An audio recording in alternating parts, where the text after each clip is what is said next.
Petua hari ini.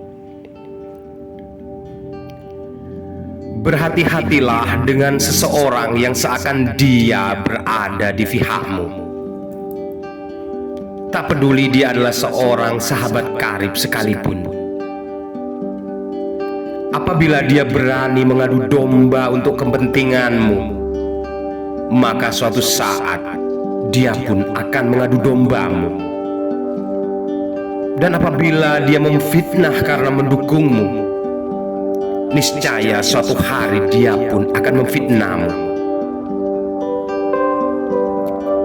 Sikap berpihak tak akan pernah menjadi abadi, sebab seringkali satu keberpihakan hanyalah dipicu oleh satu kepentingan yang kebetulan ada pada satu garis yang sama.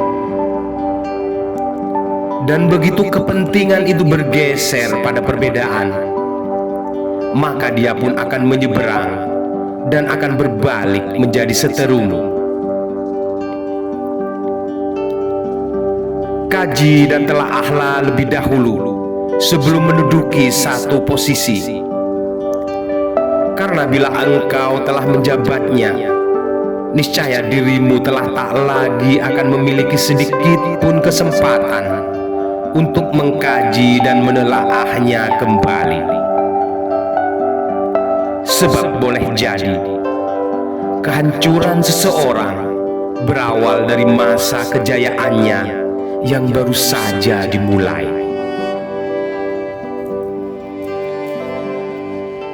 Manusia yang memiliki kedudukan tinggi adalah manusia yang tak pernah memusingkan kedudukan dirinya sendiri, karena dia faham semuanya hanyalah bersifat sementara.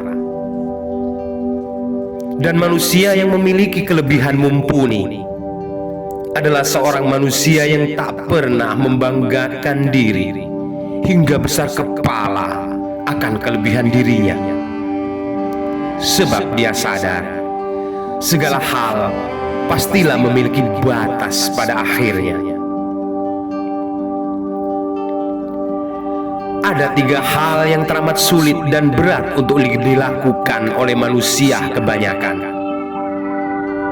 Pertama, berkata benar di depan orang yang ditakuti. Kedua, bersikap dermawan di saat diri dalam kesempitan. Ketiga, menghindari berbuat dosa di saat diri sendiri di dalam sepi.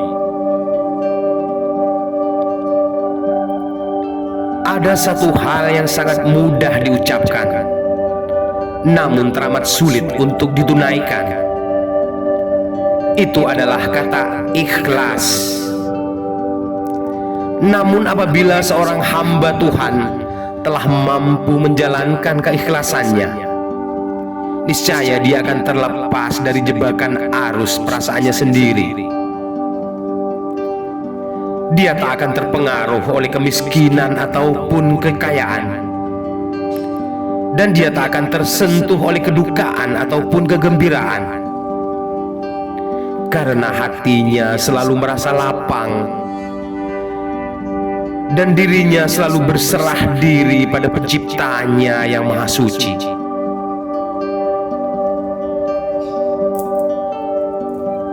Seberapa banyak orang yang telah berbuat baik pada dirimu, hingga engkau pun terbelenggu oleh budi yang ditanam orang lain atasmu.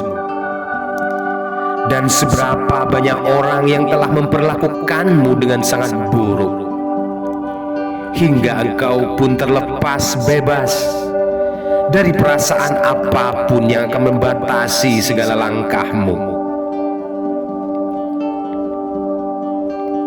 Menghindarkan mata dan telinga dari hal-hal yang tercelah adalah satu keniscayaan.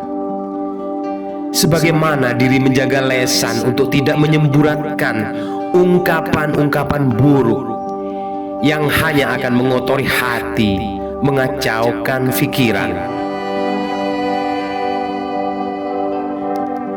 Jangan pernah pedulikan siapapun yang mengataimu dengan caci maki dan sumpah serapah. Itu bukan berarti karena engkau tak memiliki sedikit pun nyali untuk melawan.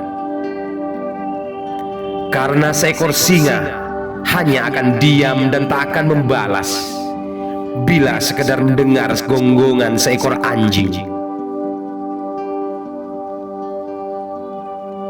Apabila dirimu melihat seseorang yang selalu terlihat gembira dan mudah menebar senyuman, itu bukan berarti orang itu tak pernah memiliki kesedihan. Engkau hanya tak mendengar jeritan hatinya di saat dia tengah mengadu kepada penciptanya. Jika diri merasa gamang dan khawatir hari esok tak akan mendapatkan rezeki, itu berarti engkau telah berani memandang remeh dan bersuuzon kepada Tuhanmu. Dirimu tak akan pernah memiliki kemampuan untuk dapat menyenangkan hati setiap orang. Maka cukupkanlah dirimu untuk membangun hubungan yang baik dengan Tuhan. Dan jangan terlalu peduli dengan penilaian sesama manusia. Kerjakan saja apa yang memang telah menjadi bagianmu, karena batasan yang bisa dilakukan manusia hanyalah tak lebih dari sekedar berusaha dan berdoa. Selebihnya, biarkan Tuhan yang mengurusnya. Apabila di saat ini engkau tak mampu bertahan pada kepenatan di waktu belajar, maka bersiap-siaplah pada kelak suatu saat dirimu akan didera oleh naifnya kebodohan dan pahitnya kenyataan. Mungkin kita semua harus banyak belajar tentang cara memanajemen hidup dari si Raja Rimba. Singa bukanlah binatang terkuat di tengah belantara, sebab sang gajah adalah jauh lebih kuat dari singa. Singa bukanlah binatang tercepat di padang savana, karena cetah adalah jauh lebih sebat dari singa. Dan singa bukanlah binatang tercerdas di rimbunan hutan, sebab si kancil adalah jauh lebih cerdik dari sang singa.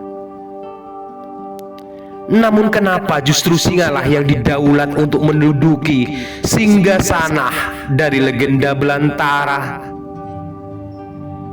Mental, idealisme, dan karisma yang tak akan pernah dimiliki oleh lainnya. Dialah singa si Raja Rimba. Sahur.